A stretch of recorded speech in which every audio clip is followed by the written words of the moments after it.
तो आपके जो क्वेरी है उसका आंसर वहीं पे दिया जाता है। तो आज जो हम टॉपिक कवर करने वाले हैं वो है गूगल एडसेंस। तो अगर आपकी कुछ क्वेरी गूगल एडसेंस के रिलेटेड है तो आप वो इस लाइव में पूछ सकते हैं। एक्चुअल में ये मैंने किसी को बताया नहीं था कि मैं लाइव आने वाला हूँ, इस कारण से ज़्यादा लोग नहीं हैं लाइव में। लेकिन अगर आप लाइव में अगर आपकी कुछ क्वेरी है तो आप इस लाइव के माध्यम से पूछ सकते हैं। लाइव एडसेंस अप्रूवल के लिए कितने पेजेज का ब्लॉग बनाए? देखिए, पेजेज का ब्लॉग नहीं होता है, पेजेज का वेबसाइट होता है। ब्लॉग जो होता है उसमें अनलिमिटेड पोस्ट आप लिखते हैं, और कुछ माइक्रो निच ब्लॉग होता है जिसमें एक सेपरेट 50-100 पोस्ट लिखने के बाद में उसमें कुछ और नहीं लिखा जाता है। लेकिन ब्लॉग और वेबसाइट में बेसिक अंतर यही है कि जो वेबसाइट होता है उसका पेजेज जो होता है वो स्टैटिक होता है, और जो ब्लॉग होता है उसका जो पेजेज होता है वो हमेशा चेंजेबल होता है। ब्लॉग में जो इन्फॉर्मेशन होती है उसको हमेशा रेक्टिफाई किया जाता है, और वेबसाइट का जो इन्फॉर्मेशन होती है, जो डेटा होता है, वो एक बार उसमें अगर फीड कर दिया तो बार बार मॉडिफिकेशन की रिक्वायरमेंट नहीं होती है। कई बार रिक्वायरमेंट होती है, एसईओ के कारण वेबसाइट का कंटेंट भी हम चेंज करते हैं।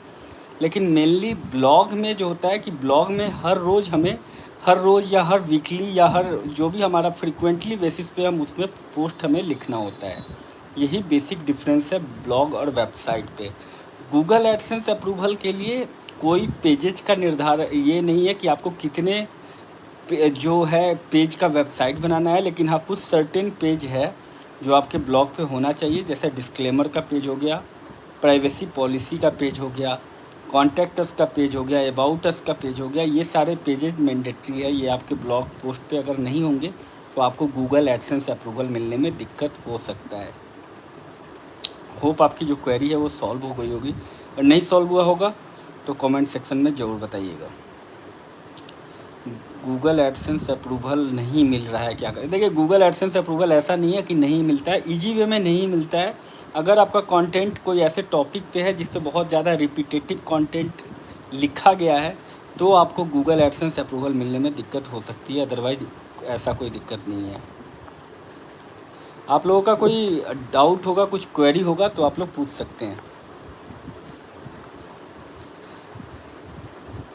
ब्लॉगिंग स्टार्ट किया है कितने दिन में एडसेंस? देखिए, दिन में एडसेंस अप्रूवल नहीं मिलता है। आपका ब्लॉग जो है कितना पुराना, कई बार कई लोग मुझे ये भी बोलते हैं कि 2 दिन में उन्हें एडसेंस अप्रूवल मिल गया है।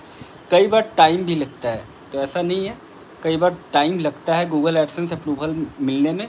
आपका डोमेन का जो ड्यूरेशन है वो कम से कम 2 से 3 महीने पुराना अगर आपका डोमेन परचेज किया हुआ हो गया है तो ये ऑथेंटिकेशन प्रोवाइड करता है कि हाँ आपका ब्लॉग जो है अच्छा हाई ऑथोरिटी का है, तो आपको एडसेंस अप्रूवल जल्दी मिल जाता है।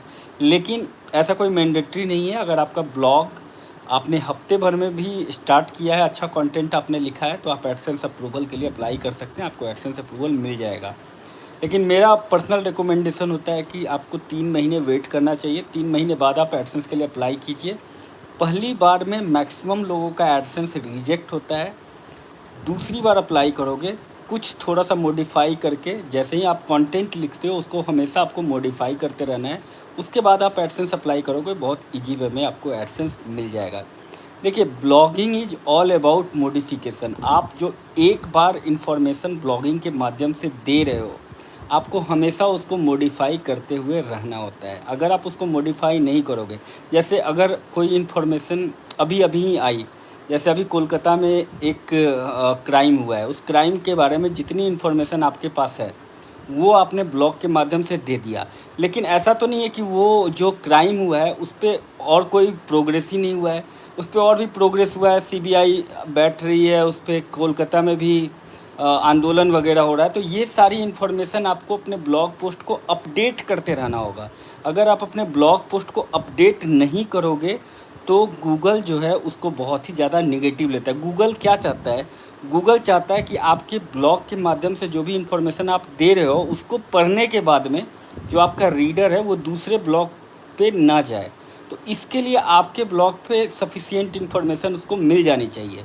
इसीलिए मैं बोलता हूँ कि जब भी आप ब्लॉग लिखते हो उसको टाइम टू टाइम अपडेट करते रहें। अगर टाइम टू टाइम आप अपडेट करते रहोगे